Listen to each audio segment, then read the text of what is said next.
ఓం శాంతి. ఈరోజు మురళి 24/12/2025.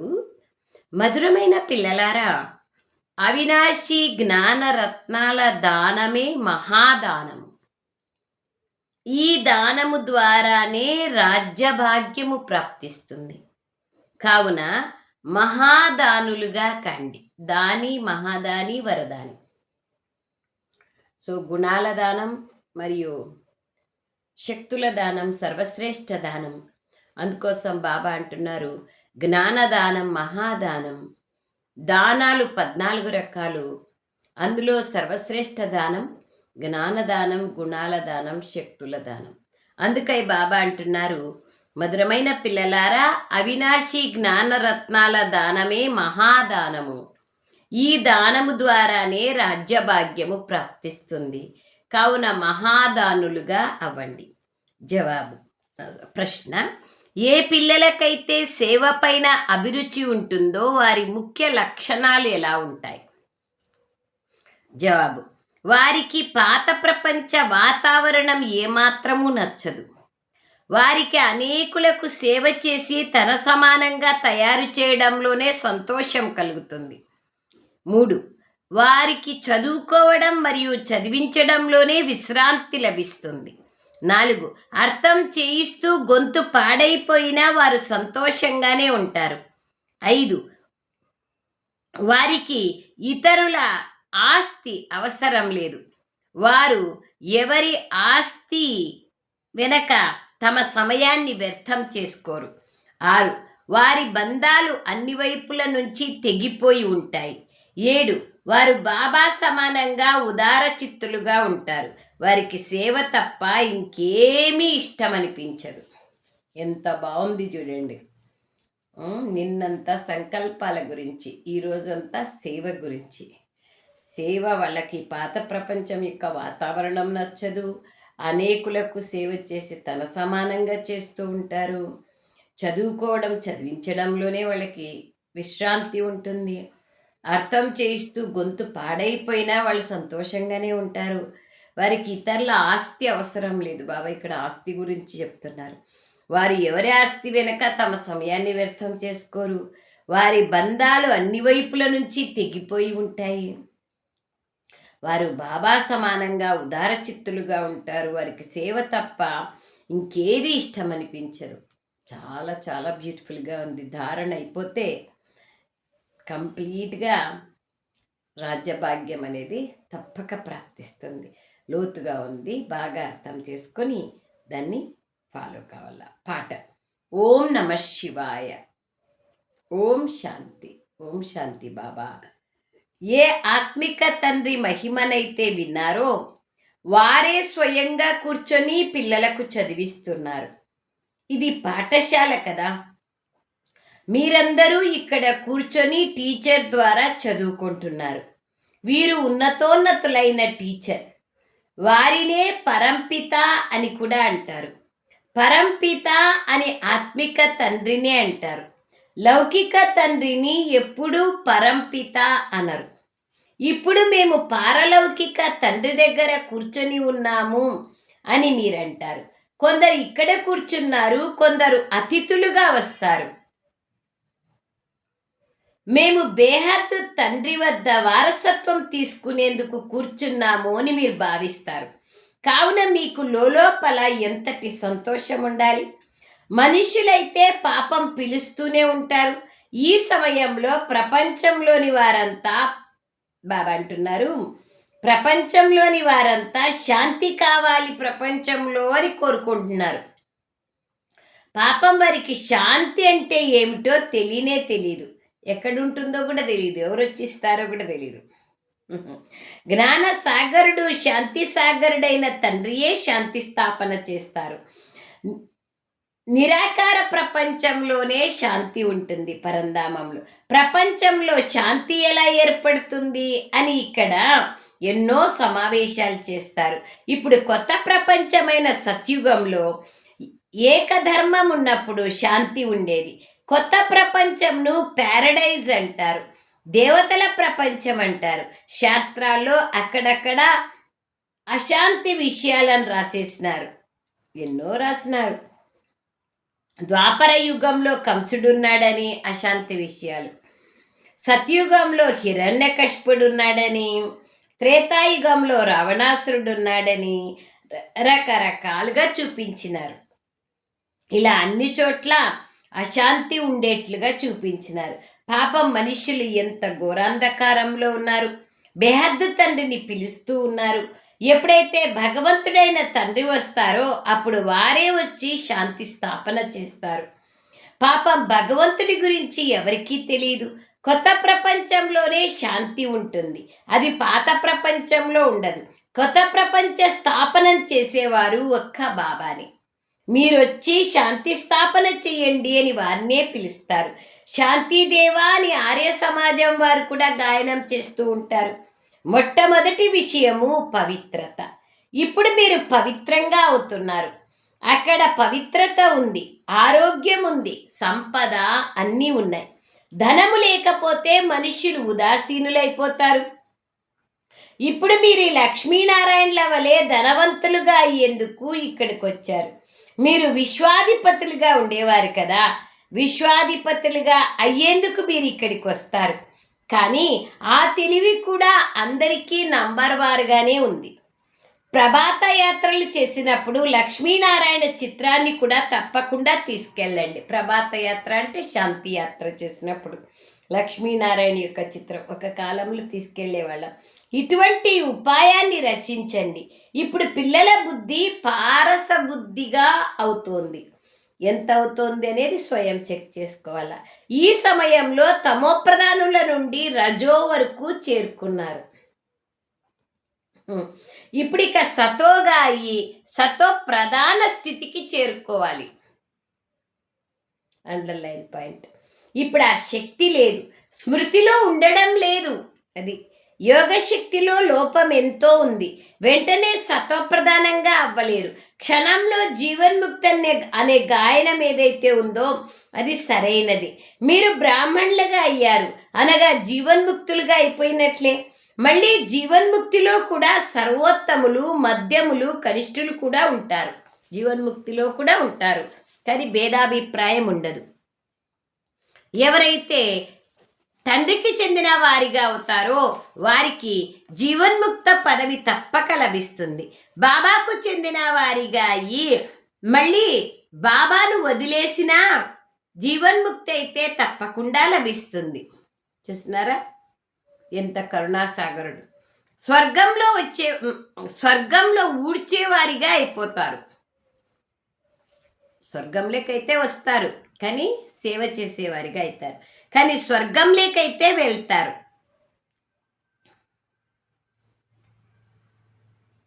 బాబాని వదిలేస్తే ఎట్లుంటుందనేది చూడండి. పదవి మాత్రమే తక్కువగా లభిస్తుంది. తండ్రి అవినాశి జ్ఞానాన్ని ఇస్తారు, అది ఎప్పుడూ వినాశం అవ్వదు. పిల్లల్లో సంతోషం యొక్క భజంత్రీలు మ్రోగాలి. ఈ ఆర్తనాదాల తర్వాత మళ్ళీ జయ జయ ధ్వనులు జరగనున్నాయి. ఇప్పుడు మీరు ఈశ్వరీయ సంతానం, మీరు మళ్ళీ దైవీ సంతానంగా అవుతారు. ఈ సమయంలో మీ ఈ జీవితం వజ్రతుల్యమైన జీవితం. మీరు భారతదేశానికి సేవ చేసి భారతదేశాన్ని శాంతియుతంగా చేస్తున్నారు. అక్కడ పవిత్రత, సుఖశాంతులు అన్నీ ఉంటాయి. ఇప్పటి మీ ఈ జీవితం దేవతల కన్నా ఉన్నతమైనది. ఇప్పుడు మీరు రచయిత అయిన తండ్రిని మరియు సృష్టి చక్రాన్ని కూడా తెలుసుకున్నారు. ఈ పండుగలు మొదలైనవి ఏవైతే ఉన్నాయో అవన్నీ పరంపరగా కొనసాగుతూనే వస్తాయని అంటారు. కానీ ఎప్పటి నుండి అనేది ఎవరికీ తెలియదు. ఎప్పటి నుండి అయితే సృష్టి ప్రారంభమైందో అప్పటి నుండి రావణ్ణి కాల్చడం మొదలైంది, పరంపరగా కొనసాగుతోంది. సత్యుగంలో రావణుడు ఉండడు, అక్కడ ఎటువంటి దుఃఖము లేదు, కావున వారు భగవంతుణ్ణి కూడా తలుచుకోరు. ఇక్కడైతే అందరూ భగవంతుని తలుచుకుంటూ ఉంటారు. భగవంతుడే విశ్వంలో శాంతిని ఏర్పరచగలడని భావిస్తారు. కావున మీరొచ్చి దయ చూపించండి, మమ్మల్ని దుఃఖాల నుండి విముక్తులను చెయ్యండి అని పిలుస్తారు. పిల్లలే తండ్రిని పిలుస్తారు, ఎందుకంటే పిల్లలే సుఖాన్ని చూశారు. మిమ్మల్ని పవిత్రంగా చేసి నేను నాతో పాటు తీసుకెళ్తానని బాబా చెప్తున్నారు. ఎవరైతే పవిత్రంగా కారో వారు శిక్షలు పొందుతారు. ఇందులో మనస వాచ కర్మణ పవిత్రంగా ఉండాలి.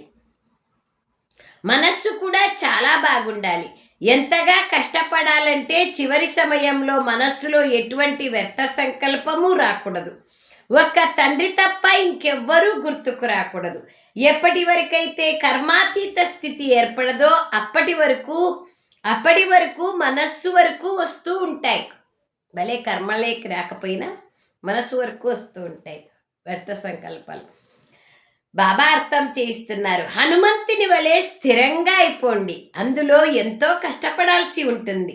ఎవరైతే ఆజ్ఞాకారులుగా, విశ్వాసపాత్రులుగా, సుపుత్రులుగా ఉంటారో వారిపైన బాబా ప్రేమ కూడా ఎక్కువగా ఉంటుంది.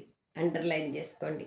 పంచవికారాల పైన విజయాన్ని పొందని వారు అంతగా ప్రియమనిపించరు. పిల్లలైన మీకు మేము కల్పకల్పము తండ్రి నుండి ఈ వారసత్వాన్ని తీసుకుంటామనేది తెలుసు.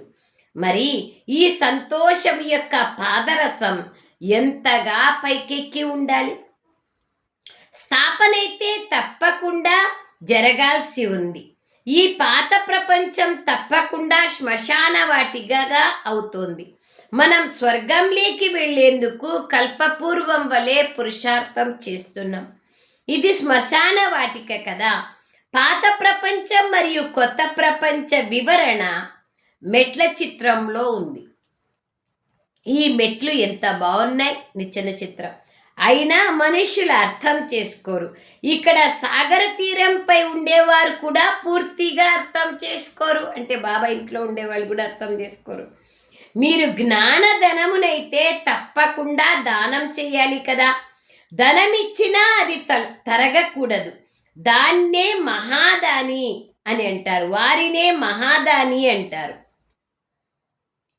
ధనమిచ్చినా అది తరగకూడదు. దాని మహాదాని అంటారు కదా. ఎవరైతే ఆస్పత్రులు, ధర్మశాలలు మొదలైనవి నిర్మిస్తారో వారిని మహాదానులు అంటారు. దాని ఫలము మళ్ళీ మరుజన్మలో అల్పకాలికంగా లభిస్తుంది. ధర్మశాలను నిర్మిస్తే మరుజన్మలో మంచి ఇంట్లో సుఖము లభిస్తుంది. కొందరు ఎంతో ధనాన్ని దానం చేస్తారు. వారు రాజుల ఇంట్లో లేదా షౌకార్ల ఇంట్లో జన్మ తీసుకుంటారు. ప్రతిరోజు మురళి ఎన్ని అమోఘ రహస్యాలతో ఇమిడి ఉంది అనేది బాగా అర్థం చేసుకోండి. కొందరు ఎంతో ధనాన్ని దానం చేస్తారు. బయట ప్రపంచంలోనే, బాబా దగ్గరని కాదు.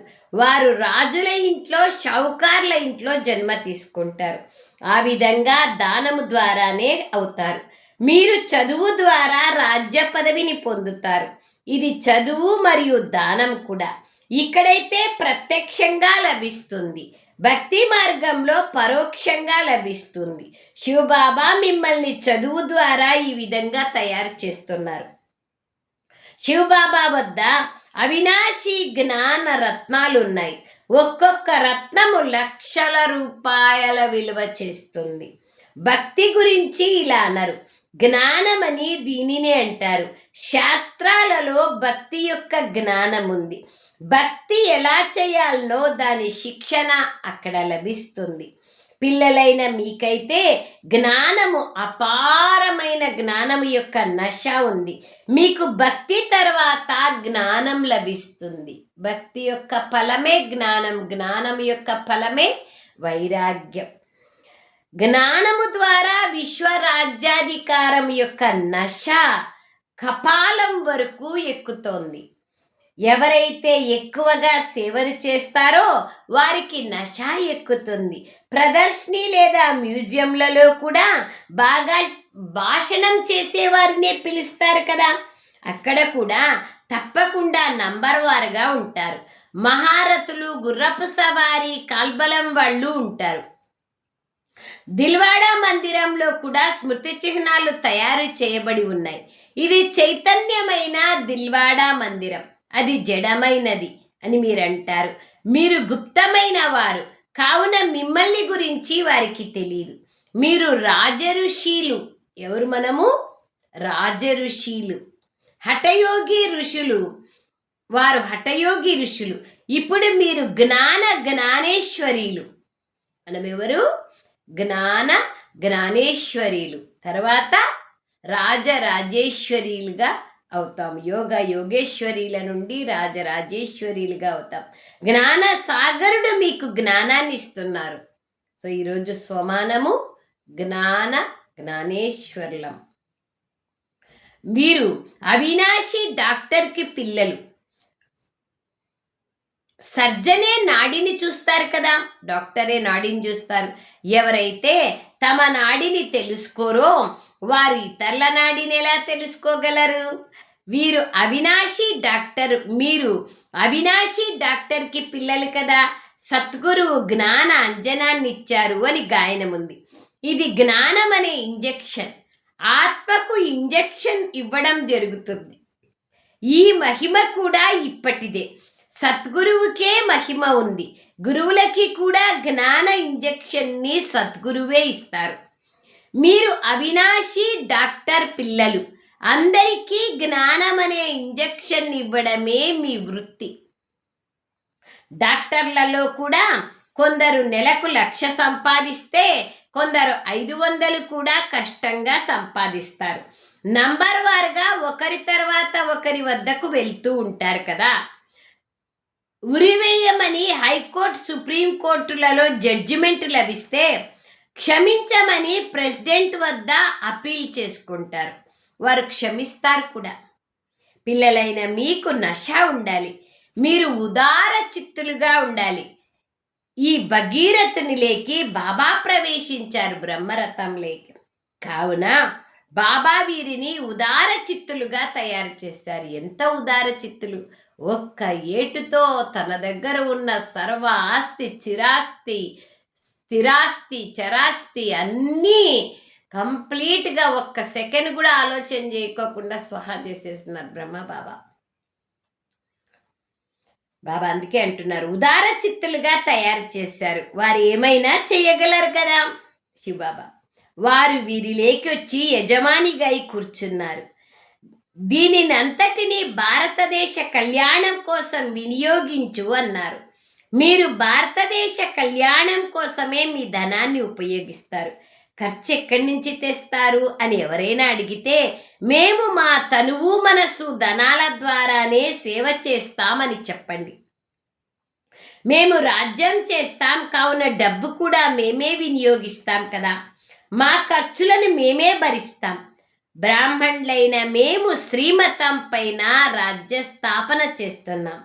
ఎవరైతే బ్రాహ్మణులుగా అవుతారో వారే బాబా దగ్గర ఖర్చు చేసి అనేక జన్మాలకి భాగ్యం తయారు చేసుకుంటారు. శూద్రుల నుండి బ్రాహ్మణులుగా అవ్వాలి, తర్వాత దేవతలుగా అవ్వాలి. చిత్రాలన్నింటినీ ట్రాన్స్లేట్లతో తయారు చేసినట్లయితే మనుషులకు ఆకర్షణ కలుగుతుంది. లైటింగ్ ఉంటే ఆకర్షణ కలుగుతుంది. వచ్చినాయి కదా ఇప్పుడు. కొందరికి వెంటనే బాణం తగులుతుందని బాబా అంటారు. కొందరు ఇంద్రజాలం అన్న భయంతో ఇక్కడికి రారు. మనుషుల నుండి దేవతలుగా అవ్వడం ఇంద్రజాలమే కదా. భగవాన్ వాచ నేను మీకు రాజయోగాన్ని నేర్పిస్తాను. హఠయోగులు ఎప్పుడూ రాజయోగాన్ని నేర్పించలేరు. ఆ విషయాలను మీరు ఇప్పుడే అర్థం చేసుకుంటారు. మీరు మందిరానికి యోగ్యులుగా అవుతున్నారు. అండర్లైన్ చేసుకోండి ప్రతి ఒక్క పాయింట్. ఈ సమయంలో ఈ విశ్వమంతా ఒక బేహద్ లంక. మొత్తం విశ్వమంతటి పైన రావణుని రాజ్యం ఉంది. సత్య త్రేతాయుగాలలో ఈ రావణుడు మొదలైన వారు ఎలా ఉంటారు? ఇప్పుడు నేను ఏదైతే వినిపిస్తున్నానో అదే వినండి. ఈ కళ్ళతో ఏది చూడకండి. ఈ పాత ప్రపంచమే వినాశం అవ్వనున్నది. కావున మనము మన శాంతిధామాన్ని సుఖధామాన్నే స్మృతి చేస్తాం. ఇప్పుడు మీరు పూజారీల నుండి పూజ్యులుగా అవుతున్నారు. ఇతడు నంబర్ 1 పూజారీగా ఉండేవారు. నారాయణ్ణి ఎంతగానో పూజించేవారు బ్రహ్మబాబా వాళ్ళు. ఇప్పుడు మళ్ళీ పూజ్యుడైన నారాయణుడిగా అవుతున్నారు. మీరు కూడా పురుషార్థం చేసి అలా కావచ్చు, చేస్తే కదా అయ్యేది. అది ఇంపార్టెంట్. రాజధాని అయితే కొనసాగుతోంది కదా. King Edward the first, second, third అలా కొనసాగుతూ వస్తుంది. మీరు సర్వవ్యాపి అని పిలుస్తూ నన్ను తిరస్కరిస్తూ వచ్చారు. అయినా నేను మీ పైన ఉపకారం చేస్తాను. అపకారి పైన ఉపకారం చేసేవారు ఒక్క బాబానే. ఈ ఆటయే చాలా అద్భుతంగా తయారు చేయబడి ఉంది. పురుషార్థం తప్పకుండా చేయాలి. కల్పపూర్వం ఏ పురుషార్థం అయితే చేశారో దానిని డ్రామా అనుసారంగా చేస్తారు. ఏ పిల్లలకైతే సేవ చేయాలనే అభిరుచి ఉంటుందో వారికి రాత్రింబవళ్ళు ఇదే చింతన ఉంటుంది. పిల్లలైన మీకు తండ్రి నుండి దారి లభిస్తోంది. కావున పిల్లలైన మీకు సేవ తప్ప ఇంకేదీ నచ్చదు. ప్రాపంచిక వాతావరణం మీకు నచ్చదు. సేవ చేసే వారికైతే సేవ లేకుండా విశ్రాంతే ఉండదు. టీచర్కి చదివించడంలోనే ఆనందం కలుగుతుంది. ఇప్పుడు మీరు చాలా ఉన్నతమైన టీచర్లుగా అయ్యారు. మీ వృత్తే ఇది. టీచర్ అనేకులను తన సమానంగా ఎంత బాగా తయారు చేస్తారో వారికి అంతగా ఫలము లభిస్తుంది. వారికి చదివించకపోతే విశ్రాంతే కలగదు. ప్రదర్శిని మొదలైన సేవలలో రాత్రి 12 గంటలైపోయినా సంతోషం ఉంటుంది. అలసిపోయినా, గొంతు ఎండిపోయినా సంతోషంగా ఉంటారు. అంతే కదా. ఇది ఈశ్వరీయ సేవ కదా. ఇది చాలా ఉన్నతమైన సేవ. వారికి ఇంకా మళ్ళీ ఏదీ నచ్చదు. ఒక్క సేవ, వాచా సేవ తప్ప ఏదీ నచ్చదు. మేము ఈ ఇల్లు మొదలైనవి తీసుకొని కూడా ఏం చేస్తాం? మేమైతే చదివించాలి, ఇదే సేవం చెయ్యాలి అంటారు. ఆస్తిపాస్తుల విషయాలలో ఏదైనా గొడవ ఉంటే ఈ బంగారం ఎందుకు పనికొస్తుంది? చెవులు కోసుకోవాలనా? సేవ ద్వారా అయితే నావ తీరానికి చేరుకుంటుంది అంటారు. ఇల్లు కూడా వారి పేరు మీదే ఉండనివ్వండి, బీకైలు సేవ చెయ్యాలి అని బాబా అంటారు. ఈ సేవలో బయటి బంధనమేదీ నచ్చదు. కొందరికైతే బంధనం ఉంటుంది, కొందరి బంధనాలు తొలగిపోయి ఉంటాయి. మన్మనాభవంగా ఉన్నట్లయితే మీ వికర్మలు వినాశమవుతాయి. ఎంతో సహాయం లభిస్తుందని బాబా అంటారు. ఈ సేవలో నిమగ్నమైపోవాలి. ఇందులో ఎంతో సంపాదన ఉంది. ఇల్లు మొదలైన వాటి విషయం ఏమీ లేదు. ఇల్లు ఇచ్చి బంధనం వేస్తే అలాంటివి తీసుకోరు. ఎవరికైతే సేవ గురించి తెలియదో వారు మనకు పనికిరారు. టీచర్లు తమ సమానంగా తయారు చేస్తారు. అలా తయారు చేయకపోతే వారెందుకు పనికొస్తారు? అండర్లైన్. హ్యాండ్స్ అవసరం ఎంతో ఉంటుంది కదా. అందులోనూ కన్యల మాతల అవసరం ఎక్కువగా ఉంటుంది. తండ్రి టీచర్ కావున పిల్లలు కూడా టీచర్లుగా అవ్వాలని బాబా చెప్తున్నారు.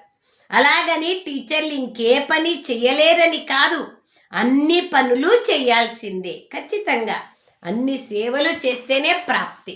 అచ్చా, मीठे मीठे सिखलरे बच्चों प्रति माता पिता बाप दादा का याद प्यार और गुड मॉर्निंग.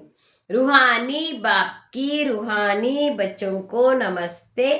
हम रूहानी बच्चों की रूहानी माता पिता बाप दादा को याद प्यार गुड मॉर्निंग और नमस्ते नमस्ते नमस्ते. बाबा नमस्ते. Thank you Baba, thank you. సారాంశం: రాత్రింబవళ్ళు సేవ చింతనలోనే ఉండాలి. ఇతర బంధనాలన్నింటినీ తెంచేసుకోవాలి. సేవ లేకుండా విశ్రాంతి ఉండకూడదు. అన్ని ప్రకారాల సేవ, స్వసేవ, విశ్వసేవ, అన్ని ప్రకారాల సేవలోనూ ఉండాలి. మనస, వాచ, కర్మణ, తనువు, మనస్సు, ధనాలు, సమయము, సంకల్పము, శ్వాస అన్ని ప్రకారాల సేవను చేయాలి. సేవ చేసి మీ సమానంగా తయారు చేయాలి. బాబా సమానంగా ఉదార చిత్తులుగా అవ్వాలి. అందరి నాడిని చూసి సేవ చేయాలి. మీ తనువు, మనస్సు, ధనాలను భారతదేశ కళ్యాణంలో వినియోగించాలి. అచలంగా మరియు స్థిరంగా అయ్యేందుకు ఆజ్ఞాకారులుగా, విశ్వాసపాత్రులుగా అవ్వాలి. అచలంగా స్థిరంగా అయ్యేందుకు ఆజ్ఞాకారులుగా, విశ్వాసపాత్రులుగా అవ్వాలి. వరదానం: ఎందుకు, ఏమిటి అనే ప్రశ్నల వల నుండి సదా ముక్తులుగా ఉండే విశ్వ సేవాదారి చక్రవర్తి భవ. వివరణ: ఎప్పుడైతే స్వదర్శన చక్రం సరైన దిశలోకి వెళ్లేందుకు బదులుగా తప్పుడు దిశలోకి వెళ్ళిపోతుందో అప్పుడు మాయాజిత్తులుగా అయ్యేందుకు బదులుగా పరదర్శన యొక్క చిక్కుల చక్రంలోకి వచ్చేస్తారు. దాని ద్వారా ఎందుకు మరియు ఏమిటి అన్న ప్రశ్నల వల తయారవుతుంది. దానిని స్వయమే రచిస్తారు, మళ్ళీ అందులో స్వయమే చిక్కుకొని పోతారు. కావున జ్ఞానస్వరూపులుగా అయ్యి స్వదర్శన చక్రాన్ని తిప్పుతూ ఉన్నట్లయితే ఎందుకు, ఏమిటి అనే ప్రశ్నల జాల్ నుండి ముక్తులైపోతారు, వల నుండి ముక్తులైపోతారు. యోగయుక్తంగా జీవన్ముక్తులుగా చక్రవర్తులుగా అయి బాబాతో పాటు విశ్వ కళ్యాణం యొక్క సేవలో తిరుగుతూ ఉంటారు. విశ్వ సేవాదారి చక్రవర్తి రాజులుగా అయిపోతారు. స్లోగన్: ప్లెయిన్ బుద్ధితో ప్లాన్ని ప్రాక్టికల్లోకి తీసుకొస్తే అందులో సఫలత ఇమిడి ఉంటుంది. ప్లెయిన్, దాని గురించి మళ్ళీ ఎరా ఫేరే ఆలోచనలు వ్యర్థము అన్నీ ఉండకూడదు. ప్లెయిన్ బుద్ధితో ప్లాన్ని ప్రాక్టికల్గా తీసుకురావాలి. ట్రస్టీగా ఉండి, సాక్షిగా ఉండి తీసుకొస్తే అందులో సఫలత ఉంది. అవ్యక్త ప్రేరణ: ఇప్పుడు సంపన్నంగా మరియు కర్మాతీతంగా అవ్వాలనే ధుని ఉండాలి. ఎప్పుడైతే కర్మాతీత స్థితికి సమీపంగా చేరుకుంటారో అప్పుడు ఏ ఆత్మ వైపుకు కూడా బుద్ధి పోదు. కర్మ బంధనాలు కానీ తయారవ్వవు. కర్మాతీతమనగా సర్వ కర్మ బంధనాల నుండి విముక్తులుగా, అతీతంగా ఈ ప్రకృతి ద్వారా నిమిత్త మాత్రంగా కర్మ చేయించడం. కర్మాతీత స్థితిని అనుభవం చేసుకునేందుకు అతీతులుగా అయ్యే పురుషార్థాన్ని పదే పదే చేయాల్సిన అవసరం రాకూడదు. కర్మాతీతం అంటే సర్వ కర్మబంధనాల నుంచి ముక్తులుగా, న్యారాగా కావాలి. ప్రకృతి ద్వారా నిమిత్త మాత్రంగా కర్మ చేయించాలి. కర్మాతీత స్థితి అనుభవం చేసుకునేందుకు న్యారాగా అయ్యే పురుషార్థం పదే పదే చేయాల్సిన అవసరం ఉండకూడదు. సహజంగా మరియు స్వతహాగా జరగాలి. చేసేవారు, చేయించేవారు బాబా. ఈ కర్మేంద్రియాల నుండి వేరుగా ఉన్నాను నేను అనేది అనుభవం కావాలి. అప్పుడే కర్మాతీతులుగా కాగలుగుతారు. అచ్చా. ఓం శాంతి Baba. Thank you Baba. Thank you.